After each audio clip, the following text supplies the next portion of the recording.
If you are open and receptive to an energy activation, then say yes.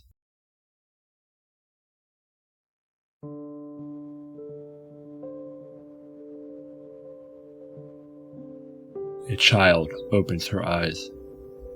It is morning, and she's excited, for today is the day that her great-grandmother is leaving us. Typically, Tia spends each morning after she wakes up meditating and connecting to her higher self for guidance and insight. All people do this as it is normalized the same way most people of today wake up to check their phones or go to the bathroom. This process of habitual higher self connection is how our great-grandmother got the intuition that it's time to move on. The year as we of today would label it is 2123. We no longer keep track of time or measure existence in such a way. Everything is divinely orchestrated in perfect synchronicity and harmonization, working out and aligning perfectly with all happenings.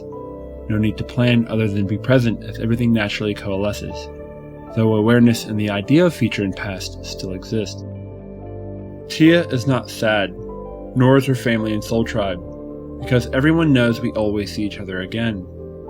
The soul moves on to the next incarnation, while those still around will always be able to commune with an aspect of those that move on. After each lifetime, we have a fully intelligent aspect of that individual we lived as that anyone can always communicate with, an incredible example of the soul's multidimensionality. Tia's great-grandmother Corey was born before the turn of the century before last, our new millennium. Though she's in her 140s, she has the appearance of a late 20-year-old. This is thanks to the rediscovery and cultivation of Thoth rejuvenation technology. The concept of aging has been left behind, though we still mature past puberty. We shift, grow, and learn in incremental years of 7. 21 is when we have full and complete understanding enough to manipulate ourselves consciously. At any given moment, typically in meditation, we are able to rejuvenate, recharge, reconfigure, and shift our body. Many will go on to live hundreds and even thousands of years with all the energy, health, and any condition that they consciously choose. It is all a choice. Corey is not blindly heeding the guidance received by her higher self. She is very much connected to her higher self and has learned to trust what her higher self shows her. It is always up to the free will and discernment of any sovereign being incarnated to choose what they feel is best or want at any moment. She has lived a very full and expansive life and loves everyone and everything she has known. This was not an easy decision for her. When someone does decide to move on from their physical avatar, it is always a momentous occasion. An individual and their soul tribe will come together to celebrate the life of their loved one and party for days, reminiscing about their life experiences.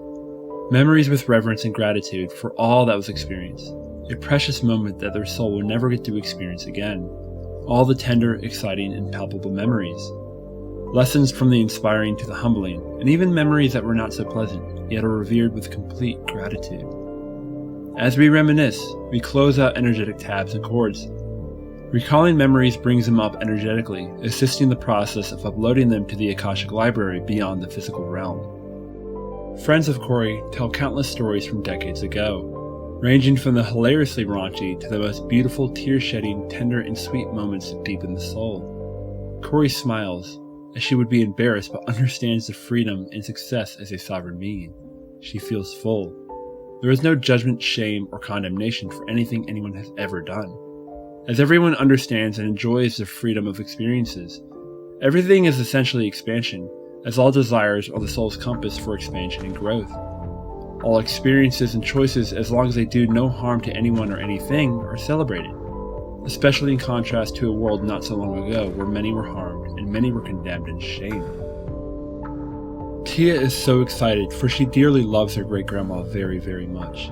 She takes after her and is very impressed and inspired by all that her grandmother went through and experienced.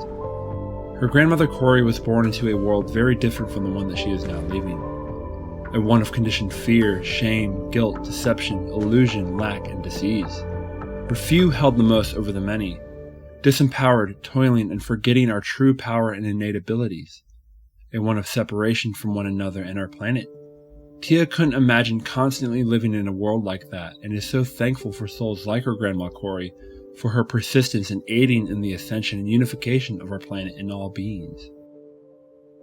Corey tells everyone how she has viewed her next incarnation on a new world, a beautiful world far out in another star system.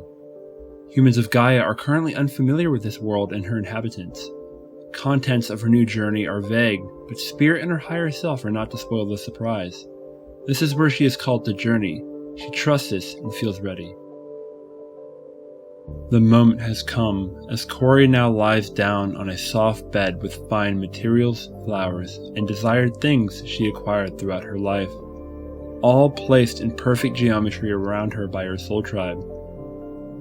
Her sisters aid her through meditation, as they will gently and gracefully escort her to the other side.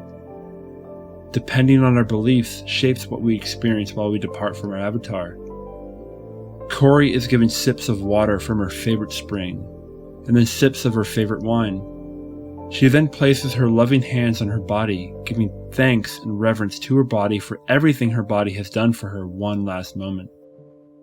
She looks up and sees her loving and supporting soul tribe, extended family, and friends all with their hands on her. Beyond them are beautiful, twisting, lush trees filled with colorful birds singing songs for her, and puffy, rainbow-colored clouds in the dusk sky. Her partner mentions a quick, witty inside joke reminding her of much sweetness and trial. She chuckles as she sheds a tear.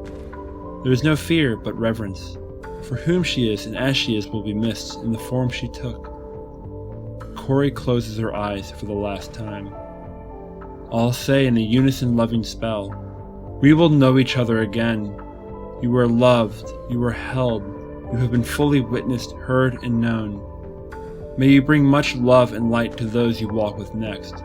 We love you, Corey. Thank you for being here." With the energy of deep vibrating soul love, she breathes out for the final time. There is a moment of silence, as everyone holds the frequency of love for her as her sisters in spirit go through the process of walking her soul to the life between lives, where she will celebrate in every form she's ever been, with everyone she has ever loved in this and every lifetime in all of their infinite forms. She will then enter a library, reviewing and watching every single moment of her previous incarnation with the greatest clarity from every perspective and angle, including that of other peoples, animals, plants, and inanimate objects.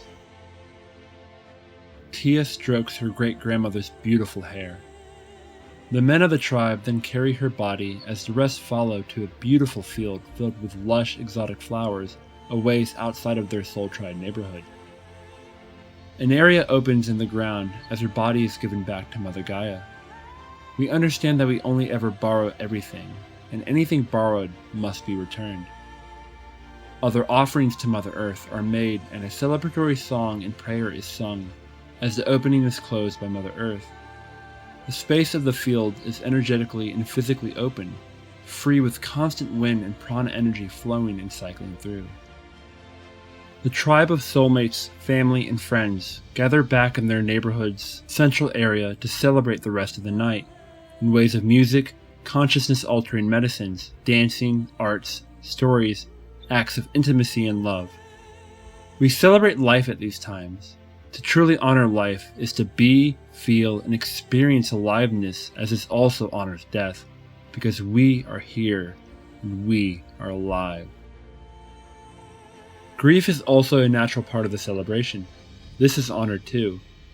Many will gather at a large water source to splash, scream, and yell, expressing grief as a testimony to the love they had for their loved one and what has transformed. Allowing the energy of the living water to wash away any feelings they wish to express and get out.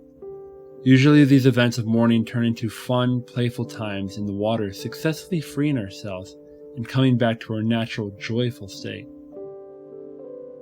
Most depart this way. No one leaves their body without their conscious decision, knowing no one and nothing dies but transforms in the soul's loving, ever-expansive expression. Later that night, Tia walks back to her dwelling with her mother. Tia is silent. Her mother instinctively knows exactly how Tia is feeling, yet for comfort inquires Tia about her feelings and thoughts. Tia is unsure. Though she knows she will know her great-grandmother again, she's experiencing bitterness as she will not be able to spend the days she had with her grandmother like before. Her mother validates her feelings and thoughts, and then says, nothing is ever truly gone, but moves to different forms. Inside Tia's room, she is gently tucked in bed as her mother places her hands on Tia's forehead and stomach, sending her soothing energy as she sings to her, relaxing her. Her mother then departs from her room. Tia, not around anyone else for the first time that day, starts to experience feeling alone, experiencing the sensation of missing from within herself as tears shed from her eyes. As she begins to inquire about her feelings, she then feels a familiar presence. Soothing and comforting, she feels love as her hair seems to be stroked, smiling as she falls asleep. Tia closes her eyes. End of chapter. As humans have deeply feared death from the time any of us can remember or have been told, history as it stands shows that we constantly ran from death, doing anything to escape it, creating artificial disempowering systems, medicines, technologies, theologies, and societies as a false sense of security. As we embraced and healed our deep-seated fears and wounds around death, we awakened from the illusion and not only released the fear of death, but were able to transcend it entirely.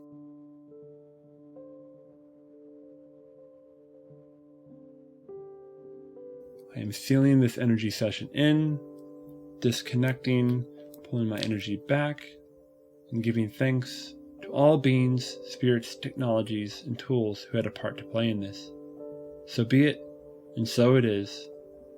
It is done. Thank you for watching. MC Warrior the Light out.